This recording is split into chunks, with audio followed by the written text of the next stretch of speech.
สำนักงานจุลวิสาหกิจขนาดน้อยและกลาง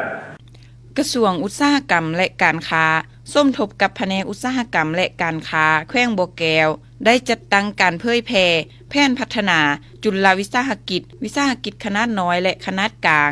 MSME แต่ปี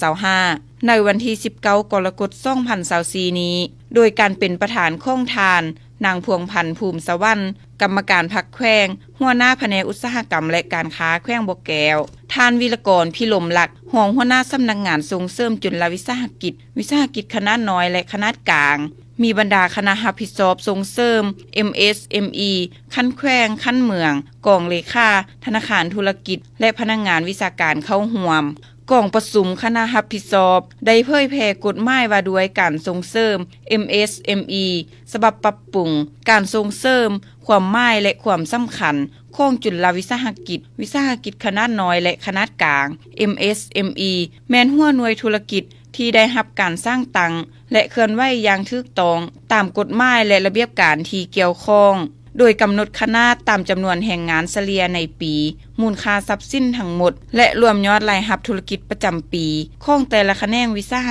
กิจในกรณีหัวหน่วยวิสาหกิจหนึ่งมีเงื่อนไขกำหนดเป็นรายขนาดให้ถือเอารวมยอดรายรับธุรกิจประจำปีเป็นเงื่อนไขตัดสิน MSME แบ่งออกเป็น3แขนง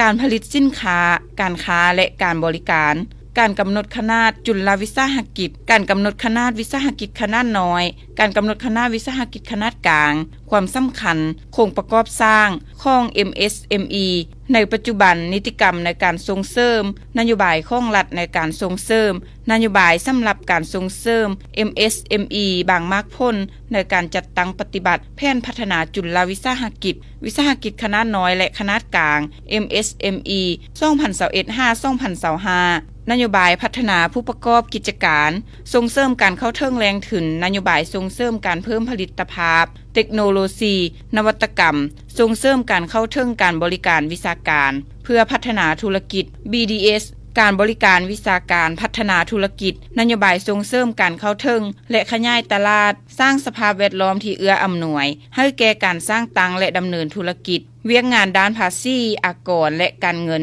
บรรหาข้อคงค้างหลักในการจัดตั้งปฏิบัติเวียกงานส่งเสริมดำรัสว่าด้วยกองทุนส่งเสริมจุลวิสาหกิจ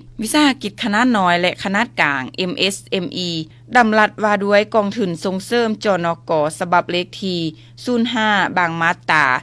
รา2แม่นกองทุนส่งเสริมจุลวิสาหกิจมาตรา7เป้าหมายการนำใช้ทุนของทสวมาตรา8การสนองสิ้นเสือมาตรา9คะแนนและคงเขตบุริมสิทธิ์ที่ได้รับการส่งเสริมและมาตรา15การสนองทุนให้โครงการวิชาการของกระทรวงอุตสาหกรรมและการค้าแผนพัฒนาจุลวิสาหกิจขนาดน้อยและขนาดกลาง MSME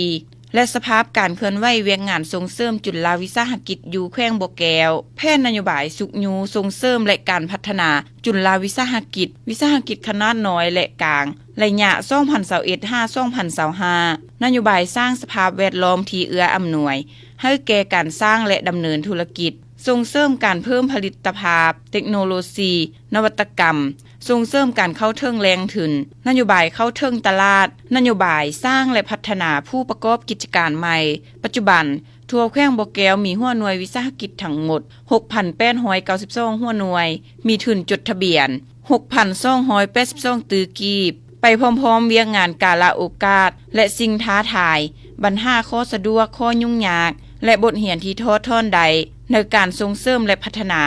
MSME หรือจุลวิสาหกิจภายในแขวงบ่อแก้วผ่านมากองประชุมบรรดาผู้เข้าร่วมแม้นแต่ละภาคส่วนได้ประกอบคำคิดคำเห็นต่อการจัดตั้งพันขยายแผนพัฒนา MSME ของแขวงบ่อแก้วให้มีความเป็นเอกภาพกันและมีเนื้อในครบถ้วนในการสืบต่อจัดตั้งปฏิบัติในต่อหน้าให้บรรลุผลสำเร็จไปเทื่อละกาว